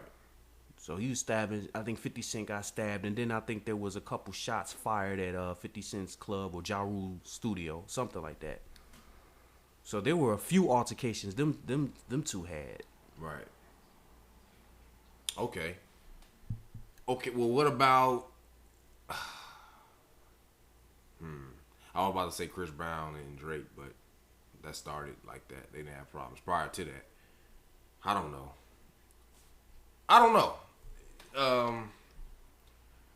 All I'm saying is, you should. I'll give you a different example. For y'all, if somebody make a joke about 9/11, and people do that. Yeah, people do that. I don't know. I guess it goes to personal opinion. To me, there's certain references I wouldn't make. I wouldn't talk about Columbine. You know, I wouldn't talk about the Boston Marathon. I wouldn't talk about, you know, the Holocaust. You know what I'm saying? It's just certain things I wouldn't talk about and poke fun at and making light of. That's just to me it's insensitive. And it's just really kind of ignorant. This moral ass nigga right here, man. Politically correct ass nigga right here, man. Talk about it's not morally right. Look, I feel what you're saying, bro, and I probably wouldn't necessarily do it myself. But I'm not gonna use that one thing he said and try to. You know. Well, that was just I'm biased negatively towards him, so of course I'm gonna poke anything. I'm gonna poke anything he does. Hey, listen, you not liking your Lil Yachty, and I 100% understand, bro. Yeah. I'm not finna sit here and try to even convince. Right, because you started off not liking the nigga too, right? I still don't really like him. I just like a couple of songs that he's, you know. Oh, and then you like him as a person? I think he's smart. I think he, you know, I saw an interview that he did with Joe Budden talking about his business moves and him being creative designer for Nautica and stuff like that. So. Right. Yeah, you know that's I can't help but respect the business moves, but it's just I'm just talking about musically. I'll leave that reference he made out of it. It's just I don't think he sounds very good. Like if you want to compare him to Uzi Vert, I think Uzi Vert sonically is better, and I don't really like him. Yeah. And I don't like him either. He fucked Bad Bougie up, and that's the consensus. That's the consensus. That's not just my opinion. I didn't think he sounded that bad on it personally. I don't really understand why everybody, you know. I'm back to the bone. Yeah. These niggas watching. I swear they got deep in my clones. Hey, huh? Yo, dumb ass up. He fucked that song up, garbage ass nigga. So I'm just saying that, put things in perspective. I don't like him either, and I like him better than Yachty. So that just shows you where I'm at with Yachty. He's trash. Like, cause at least Uzi Vert, he didn't sound good in that song, but I've heard him sound good in other songs. That song he got going, what's it, XO Tour Life or some shit? Too much sauce. I ain't liking that song either. What? He was snapping on that one. Well, not snapping, but you know, he was doing his thing on that one. Look, I liked him in that song he had with Wiz Khalifa. He sounded good. When I'm in LA, pedal to the flow, man. I can get with that shit. He actually sounded so. Yeah, Lil Yachty to me, he's never sounded good ever. He always sounds like sometimes he sounds worse than other times, but he never sounds good to me ever. And he be saying like, and the shit he said. What he said in that I Spy song? Here's how he started off his verse. I spy with a little lie. Nigga said, I think she's 21. I might that robot ass voice. I think she's 21. I might have to ID that. All my bitches come in pairs like balls in my nutsack.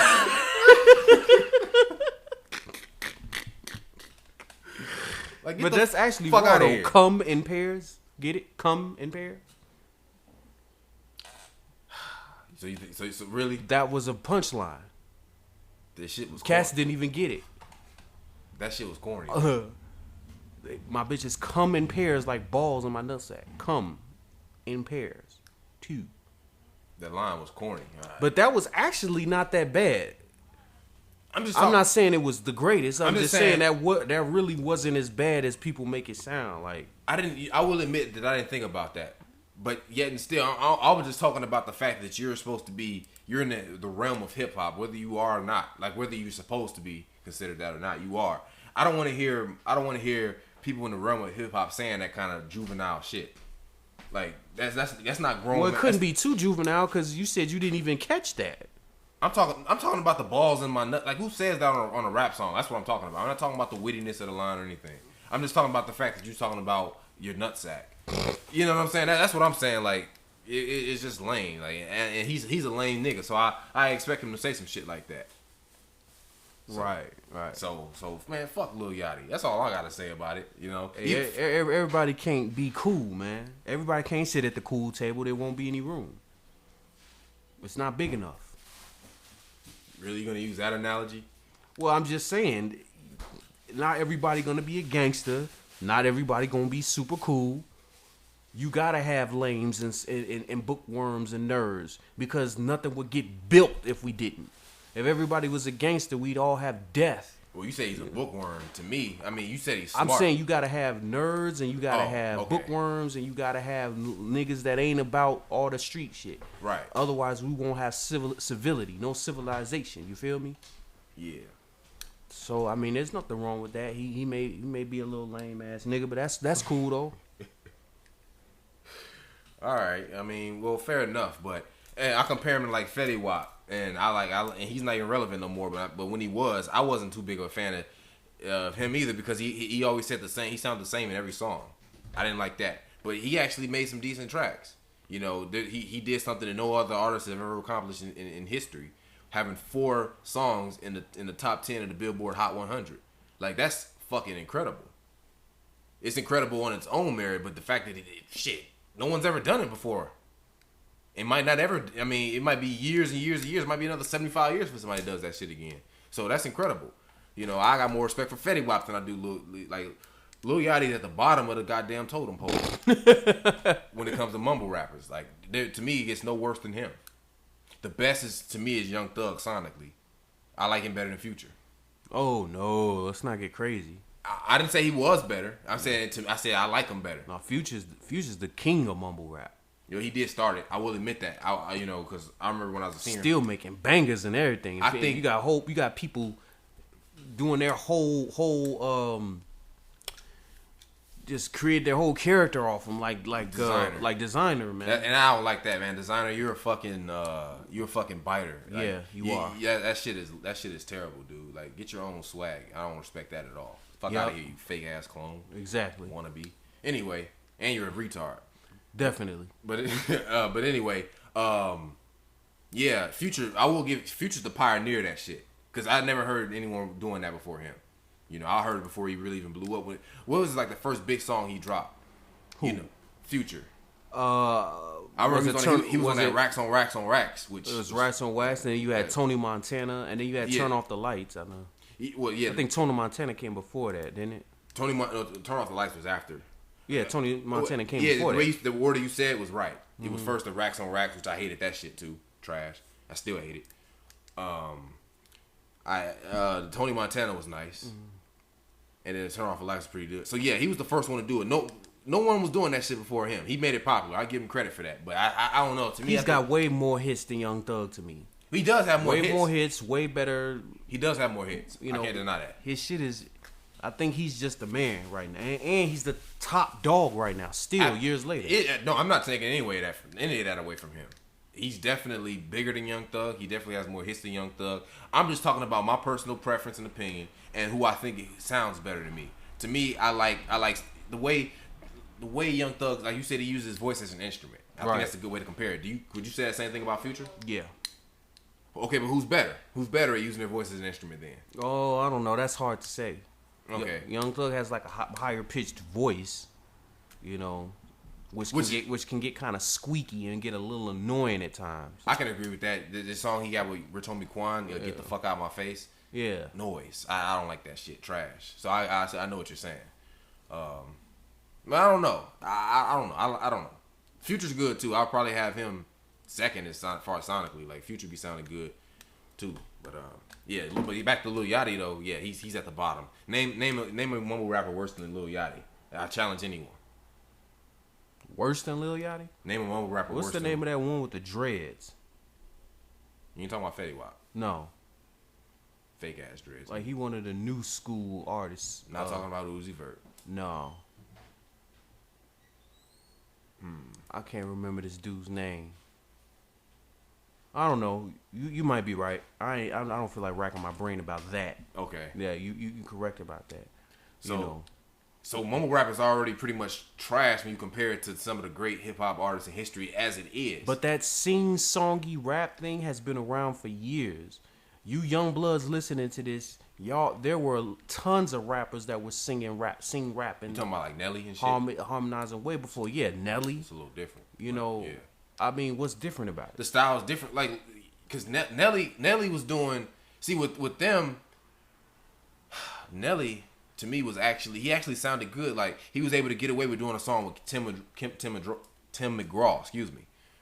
Like, I would like to see any of those mumble rappers do that. I don't think it wouldn't sound as good. Like, he can actually sing. Drake is in the same category as Nelly. So you see how Drake is not in the same category as those guys? Drake is, though. Well, at least more so. No, because Drake doesn't, I don't really call him a sing-songy rapper. He sings and he raps. That's what I'm saying. Well, I'm saying Nelly put it together, fused it together.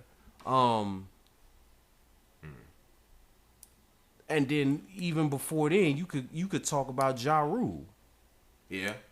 He did that. A lot of cats may not remember who Ja Rule is, but he was doing that whole sing-songy rap flow type. Okay, but see, here's the thing. What about, let's say about Kanye West when he tried like that song, he got 4 or 5 seconds with Rihanna. What would you consider that? Because I consider that just, even though he's not a good singer, he's not a good singer. But he was still singing. It's not the same thing as what these other guys are doing. You know that song, correct? Yeah. Yeah.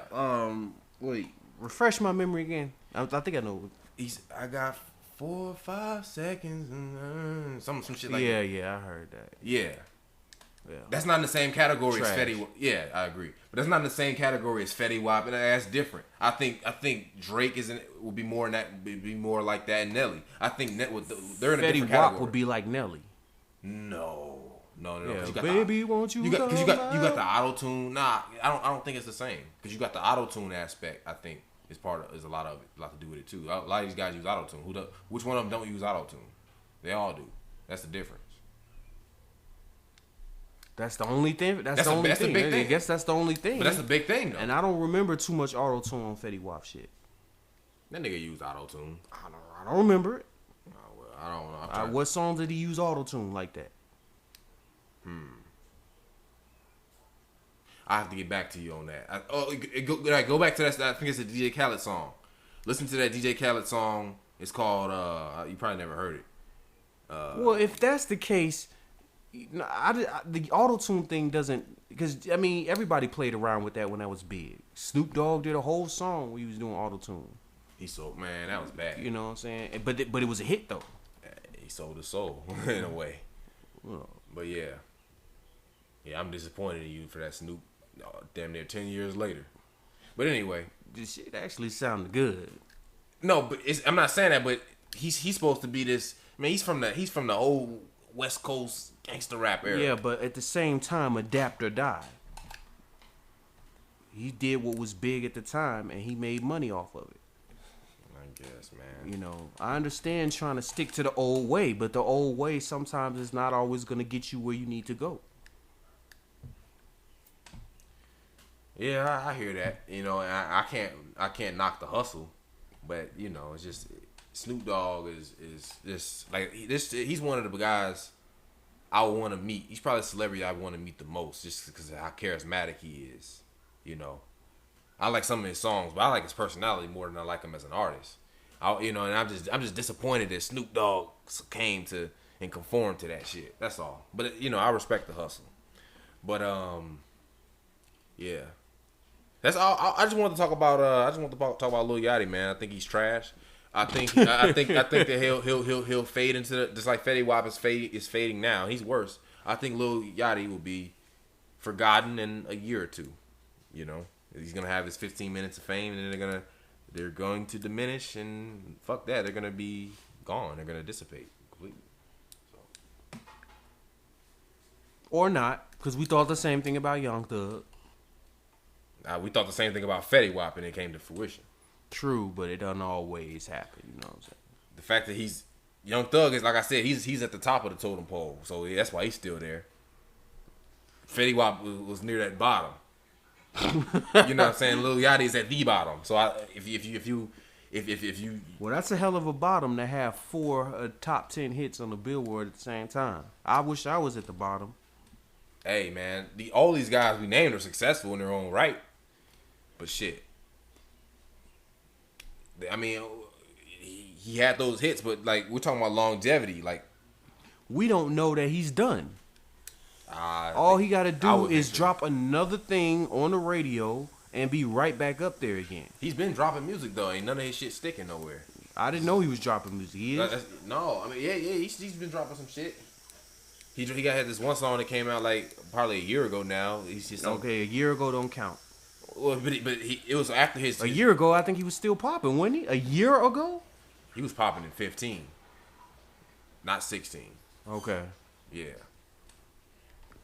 But he dropped that they song. They weren't blasting his music in 16. If they were playing his old shit. They weren't playing none of his new tracks. Yeah. Like he dropped some new tracks, and I think I don't know how much stuff he's been dropping, but I ain't hearing none of his new shit on the radio. And if he's not working, well, either way. He's gonna lead, like you say. You have to keep dropping music. You're gonna be forgotten. You said that's Trey Songz. That's one of the reasons why he's not being able to. Yeah. Get back although to I think he just dropped a new one. I heard that one of his song on the radio, but it's not gonna get him back to where he was.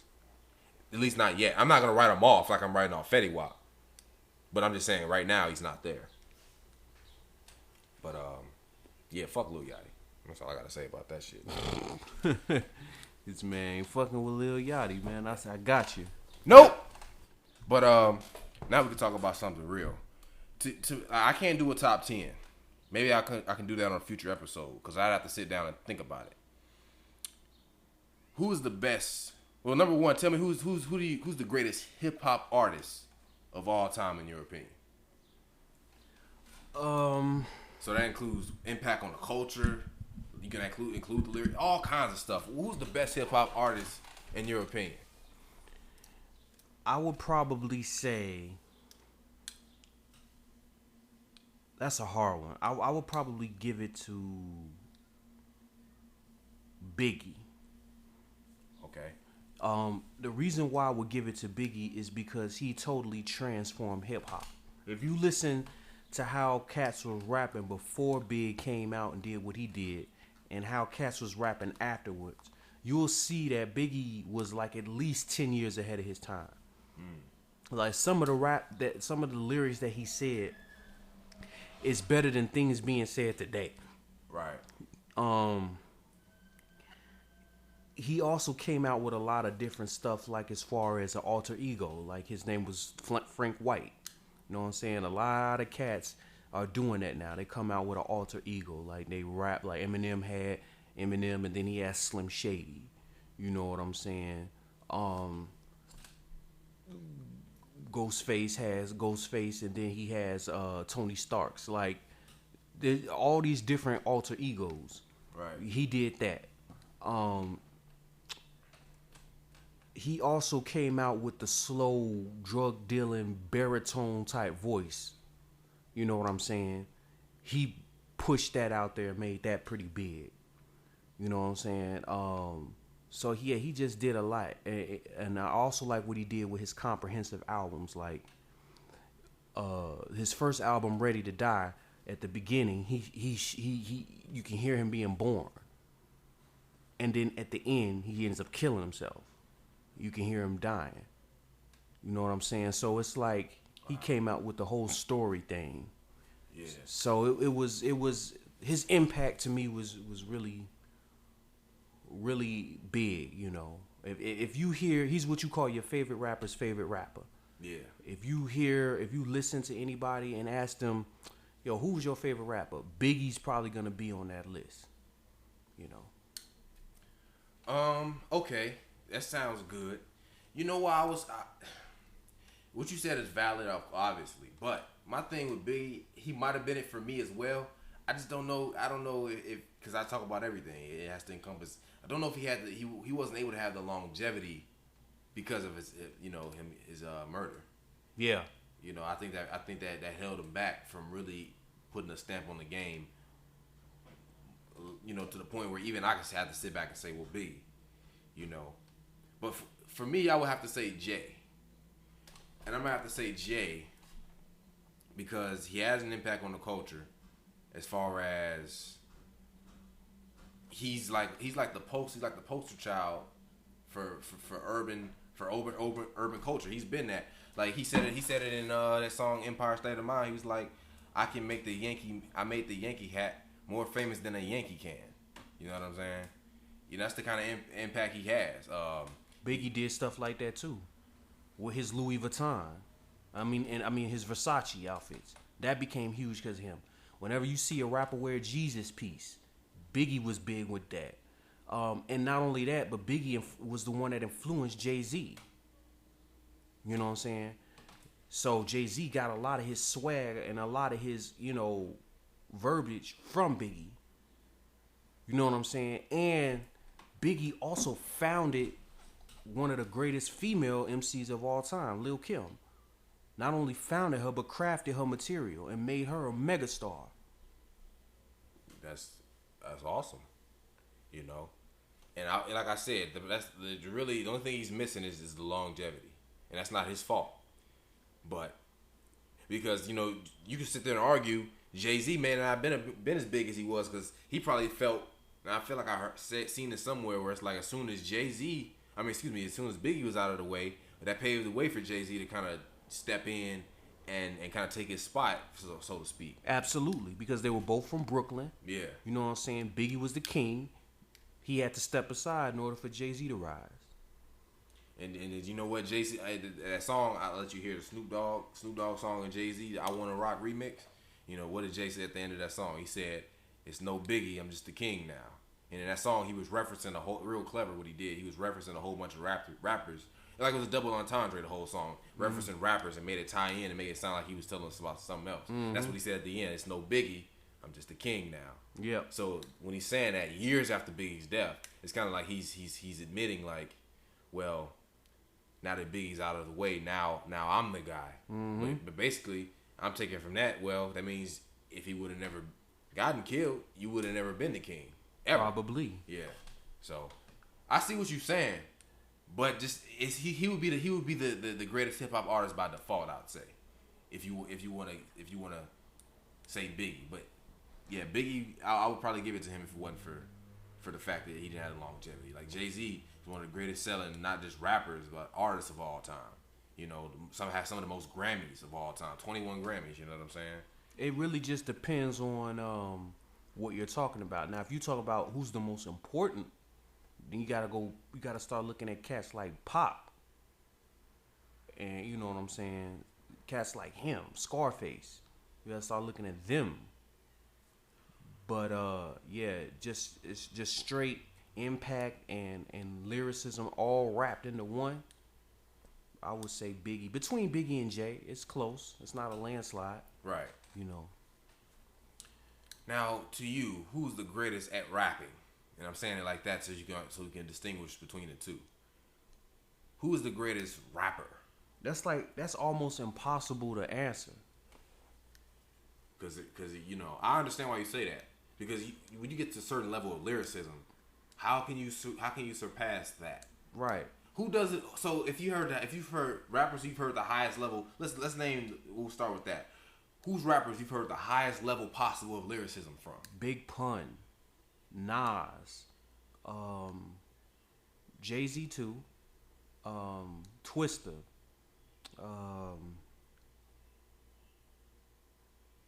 highest level of rapping. Possible. Yeah. Hell,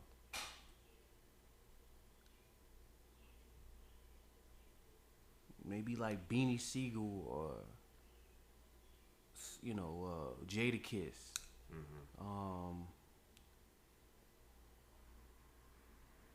Man, Busta Rhymes. You know, a lot of cats. There's been a lot of cats, man. Eminem. There's a lot of cats. Anybody else? I could probably keep going, but you get Well, we talking about the highest level though. Like, how many can you really name? I mean, because there's been a lot of rappers, man. Yeah. You can even look at some of Wu-Tang. You like Redman? I know. Redman be spitting. Yeah. Yeah, there's a lot of official cats in the game, bro. KRS-One. Mm-hmm. You know, just high level rapping. Or it's like it just don't get no better than this. You feel me? Would you put Royce the 5'9" in there? Yeah, he can go up there. He can go up there, but he just hasn't done enough as far as success. Right. So like if I wanted to meld success and high level rapping, then the ones I've picked, would be the better example. Right. Well, see, now you factor in some stuff that I don't want factored in, because we could pull somebody off the street, and obviously they don't have the means to have success because they're not right. signed. So there's no point. You have to factor in success, because then I could just say, okay, my cousin, because he rap. Yeah, well, hey, I mean, if that would be fine with me if that's what you really thought. Yeah, but nah, man. I'm talking about individuals who have actually been able to make a living at what they do. You know. Fair enough, I guess. So who does that on a more consistent basis then? That's how you have to figure it out. Who does it more? Who does it more often than the others? And then I guess that would be your answer, if you can come up with one. Well, again, with Big Pun, that's a longevity issue. He made one real studio album and then died. Right. So, but the track, that Capital Punishment, is one of among the best CDs I've ever heard. Yeah. Busta Rhymes has been doing it a long, long time. You know, I've heard most of his albums. I think he's highly underrated. Mm-hmm. Twista always come with that ether. Nas always come with that ether. He's got several classics. Jay-Z always come with that ether. Right. You know, so I guess I will put Nas, Jay-Z. I will put Nas and Jay-Z probably at the top of the food chain, because they've been around the longest, put out the most consistent material.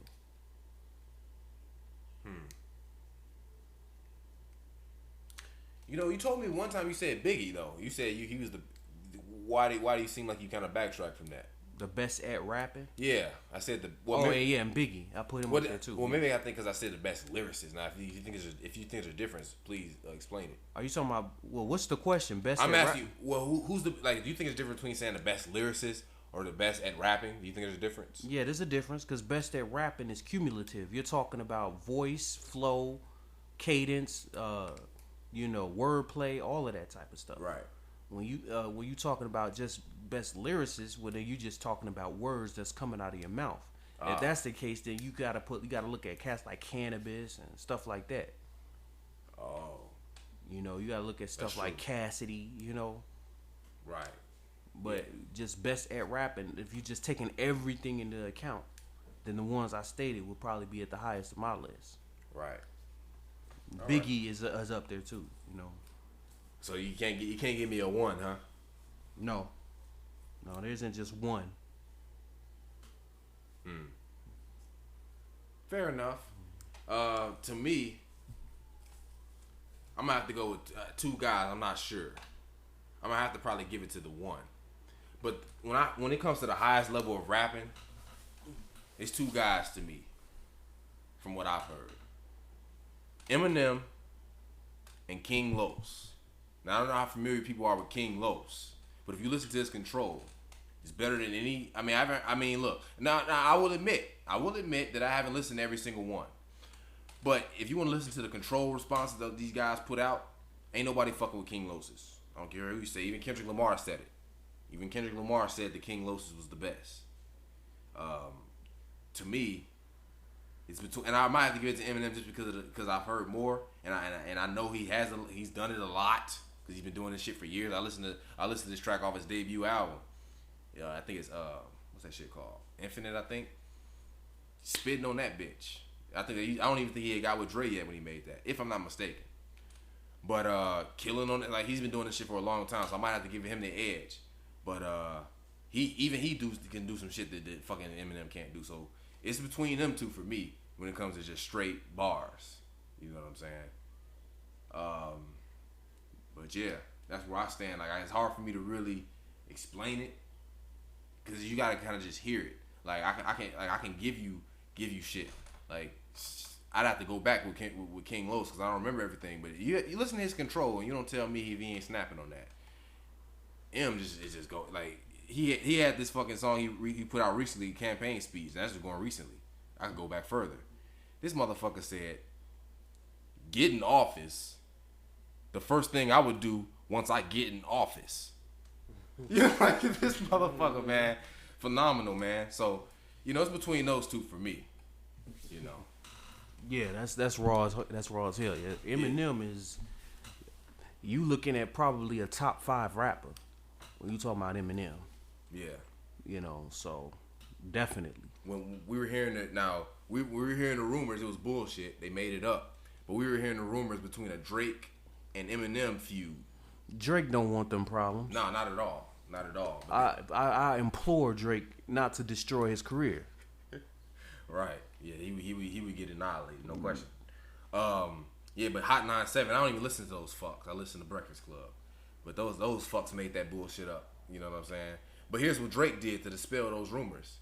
At his concert in Detroit, he brings out Eminem.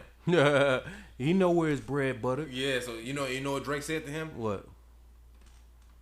The greatest motherfucking rapper to ever touch the mic. That's what he said at that concert. Yeah, they don't want problems with him, and that's how you know that Eminem really was a beast, because Eminem got into feuds when he was rapping. No black rapper ever tried to go up against that man, except for Royce da 5'9", who didn't have a damn thing to lose, right? And Cannabis, who didn't have a damn thing to lose. Nobody, no bigwig dare step in his direction. Game said it himself. Like you don't want problems with the white boy. No. And it's crazy he said that because he actually threw a shot at him in the song. That song, My Life. He actually changed the lyric. He was like, something. I earned them, and all those pictures of me and M, I burned them. And he said that because him and Dre fell off, and obviously he's in that family tree. Mm-hmm. But he changed that lyric. So coming from him, like he said that, and he actually took the shot himself. So that's coming from a guy who actually took a little shot. Like, you really don't want problems with the white boy, but the game, he's fearless. You know what I'm saying? Him and Meek was going back and forth. I listened to a couple of them diss tracks, and both of them were pretty good, actually. I don't know where that shit stemmed from. A lot of people saying the game. I'm going on a tangent, but saying he was trying to sell albums. But whatever. I don't know. I always felt Game would kill Meek anyway, so. Yeah. But, all right, so I'm gonna transition, though. And this will probably wrap it up. When you're driving, what are things that piss you off on the road when you behind the wheel, man? Probably the biggest thing for me is when I try to change lanes or I try to merge and cats won't let me in.